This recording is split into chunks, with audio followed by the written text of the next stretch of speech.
This episode is brought to you by Fox One. Watch all 104 matches of the FIFA World Cup live in 4K for just $19.99 a month with 3 days free. Build your own multi-view, choose up to 3 streams, and follow player spotlights. Stay on top of every moment with live stats, highlights, and instant replays. The FIFA World Cup, streaming live on Fox One. Offers are subject to change. See fox.com for complete terms and conditions. Katz and Cosby, entertaining and informative on the Red Apple Podcast Network. And let's go to Melissa DeRosa, former senior aide to Governor Cuomo. Melissa, what the heck is happening with the Democratic Party? Is there like a Democratic civil war this weekend? You see Ro Khanna out there who was saying, we got to get rid of the old faces. We got to move towards the new. He's referring to the Democratic Socialists of America. Well, it's good to be back with you guys. I hope everyone enjoyed the Knicks victory over the weekend. It definitely was sweet for all of us. Nice way to bring us all together. And on the other hand, you have the Democratic Party, which is steeped in this, as you said, Rita, this civil war.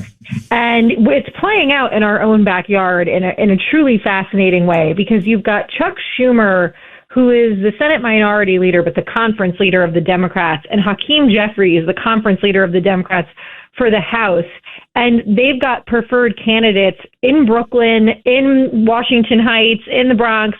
And then you've got Zohran Mamdani and Bernie Sanders coming in to instead support and endorse people who are members of the DSA, who frankly have no qualifications, who have taken positions that to call them radical is an understatement of the century. Just the anti-American, anti-LGBTQ, anti-white, anti-everything you could possibly come up with. Not just, defund ICE, abolish the border. Like the things that some of these candidates who Bernie and Zohran Mamdani are supporting against Hakeem and Chuck Schumer's preferred choices, who are also, by the way, incumbents, people like Adriano Espaillat, people like Dan Goldman, who are real Democrats, who have always towed the Democratic Party line and have been firsts in their own right in different ways.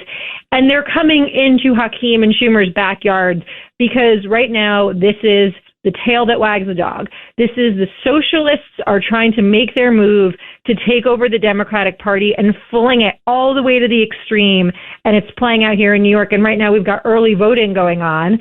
So we'll see as soon as Tuesday, what comes of this. But between that and Ro Khanna's comments and a lot of other things that are going around the country, Graham Plattner, Al Sayed in Michigan, make no mistake, the party is on the precipice of splitting open.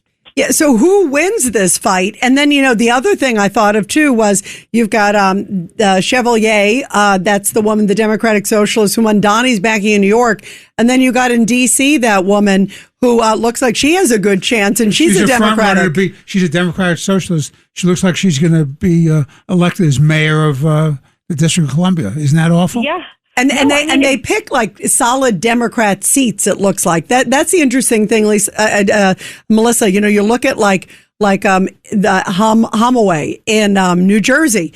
That's a very solid Democratic seat there. So they kind of prop them up with big money, big social media, big efforts. You see it also, it's against Espaillat and Chevalier. And then you've got obviously DC too. So they sort of know where they can kind of prop them up, and then hopefully they win in their party, but it's bad for America.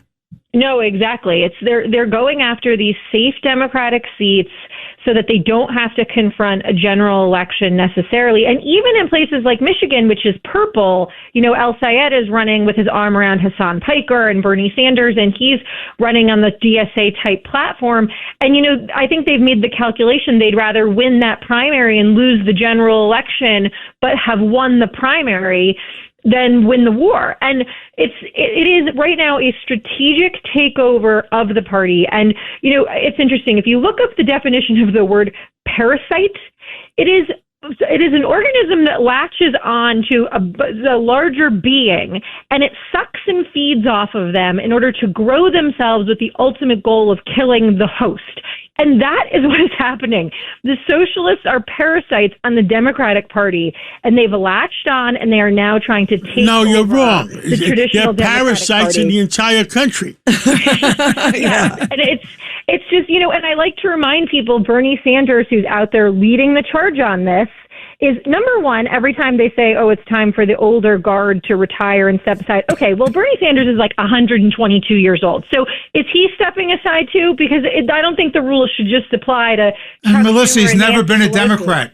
And that's my other point. Right. He's never been a Democrat. But he Never loves the declared himself a Democratic Democrat. Socialists, so that's all that matters. Exactly. And they use our party line in order to get these fringe candidates with no experience and no real pathway forward to get anything done for real people elected purely on ideological and class warfare grounds. And so it's playing out across the country, but we have a front row seat right here in New York City, and we'll see what happens next Tuesday.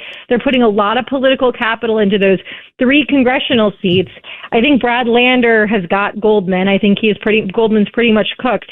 But then we'll see what's going to happen with Valdez and versus Reynoso in Brooklyn, and then Adriano Espaillat, who, by the way, is also the chairman of the Hispanic Caucus in Washington Heights. Right, but that doesn't matter because he's not a Democratic Socialist. Exactly. Despite the fact that he votes with Democrats 100% of the time, he's not out saying abolish the border, abolish the police, abolish ICE. He's not far enough to the left for them, and so they want to take him out. So it'll be very interesting to see what happens here. Yeah, and it's so dangerous for the country. That, to me, is the big issue, too, Melissa, that it's so dangerous that they are willing to allow people like this to proceed. And you look at some of the policies of them, abolish ICE. I mean, over the weekend, we even heard Zohran Mamdani constantly bashing ICE, saying, mass men swooping people off the street. And that's what you're hearing from a lot. It's like the same rhetoric, anti-Semitic, anti-law enforcement. Like, this is not a good trend. So let's get this straight. So Antifa and Black Lives Matter protesters, they can wear masks, but law enforcement can't. That is something else, that double standard, which makes absolutely no sense. And by the way, wreak havoc while they're doing it, right? Destruction of property, bullying of people. And Hochul passed a pretty toothless mask ban last year and, signed it with great fanfare and pretending it was an accomplishment, but really it's not been enforced at all. And the people who are wearing those masks are bullying, intimidating, harassing people who are going about their lives, whether it's because they're Jewish, they just happen to be in the wrong place at the wrong time, whatever it is. But no, it is getting out of control. And because of the way they've redone the redistricting now, where we've sort of gotten rid of a lot of purple seats, they're now solidly blue or solidly red, it does really come down to the primaries. And when you don't have competition, you don't have accountability, and it allows for these people who are like in the nutty wing of the party who subscribe to these crazy ideas to take over. And it's like we are right now the frog in the pot of boiling water. It's happening around us, and people have to wake up to it, because otherwise in another 2, 4, 6 years, that's it. The Democratic Party is going to be the Socialist Party, and it's going to be the Socialists and Republicans. The middle will be gone entirely. Yeah, well, there's 2 ways they do it. Either the Democratic Party revolts and takes their party back, or number 2, they lose 49 states. Yeah, I think that's right. And I think that the DSA would rather, again, lose the overall. If you lose Michigan, we don't care because we got El Sayed through the primary, and he's going to be our person. Graham Plattner, who's previously called himself a communist, and all the other things we've talked about that's wrong with that guy on this show. He took Janet Mills. He beat the establishment. So it's all noun, verb, oligarch, noun, verb, AIPAC. They don't really have a plan to get anything done or improve anybody's lives. They're dangerous when it comes to public safety. And it's a serious threat to the party, and I don't think enough people are paying attention. Yeah, I'm glad we are. Melissa DeRosa, thank you so much. It's always great to have your perspective, Melissa. Thank you, guys. Have a good week.